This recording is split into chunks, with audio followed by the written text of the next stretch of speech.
എന്താണ് ക്യാപിറ്റൽ? ഇത് foundation of A business അഥവാ ബിസിനസ് ക്യാപിറ്റൽ. ഏതൊരു ബിസിനസ് സ്ഥാപനവും പ്രോപ്പറായിട്ട് റൺ ചെയ്യാൻ ഏറ്റവും ഒഴിച്ചുകൂടാൻ പറ്റാത്തൊരു എലമെൻ്റാണ് ക്യാപിറ്റൽ എന്നുള്ളത്. അതുകൊണ്ട് തന്നെ ഒരു പ്രോപ്പർ സ്ട്രാറ്റജി യൂസ് ചെയ്തുകൊണ്ട് ഒരു എസെൻഷ്യൽ ആയിട്ടുള്ള ക്യാപിറ്റൽ സ്ട്രക്ചർ ബിൽഡ് ചെയ്യുക എന്നത് ഏതൊരു ഫൈനാൻസ് മാനേജറുടെയും ഇമ്പോർട്ടൻ്റ് ആയിട്ടുള്ളൊരു റോളാണ്. നിലവിൽ ക്യാപിറ്റൽ റേസ് ചെയ്യുക എന്നുള്ളത് ഒരു ഡിഫിക്കൽട്ട് പ്രോസസ്സ് അല്ല.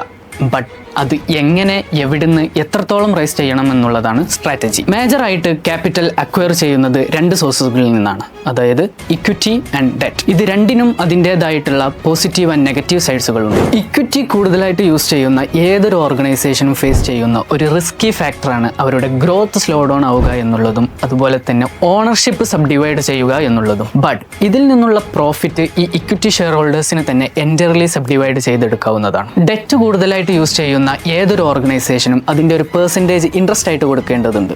എന്നാൽ പോലും ഈ ഡെറ്റ് ക്യാപിറ്റൽ സ്ട്രക്ചറിൽ ഇൻവോൾവ് ചെയ്യിക്കുന്നതിലൂടെ ഒരുപാട് ടാക്സ് ബെനിഫിറ്റ് ഓർഗനൈസേഷന് ഗെയിൻ ചെയ്യാൻ പറ്റുന്നു. ഇതെല്ലാം കൺസിഡർ ചെയ്ത് ബിസിനസ്സിൻ്റെ ഒരു നേച്ചർ മനസ്സിലാക്കി ഇക്വിറ്റിയുടെയും ഡെപ്റ്റിൻ്റെയും ഒരു ഈക്വൽ കറക്റ്റ് പ്രൊപ്പോർഷൻ ബിൽഡ് ചെയ്യുന്നതിനെയാണ് ഒപ്റ്റിമൽ ക്യാപിറ്റൽ സ്ട്രക്ചറിങ് എന്ന് പറയുന്നത്. ഈ ഒരു ഇക്വിറ്റിയുടെയും ഡെറ്റിൻ്റെയും മിക്സ് കറക്റ്റാക്കുന്നതിലൂടെ ഏതൊരു ബിസിനസ്സിനും അവരുടെ വാല്യൂ വർദ്ധിപ്പിക്കാനും ഫ്യൂച്ചർ അൺസർട്ടിനിറ്റി കുറയ്ക്കുന്നതിനും ഹെൽപ്പ് ചെയ്യുന്നു.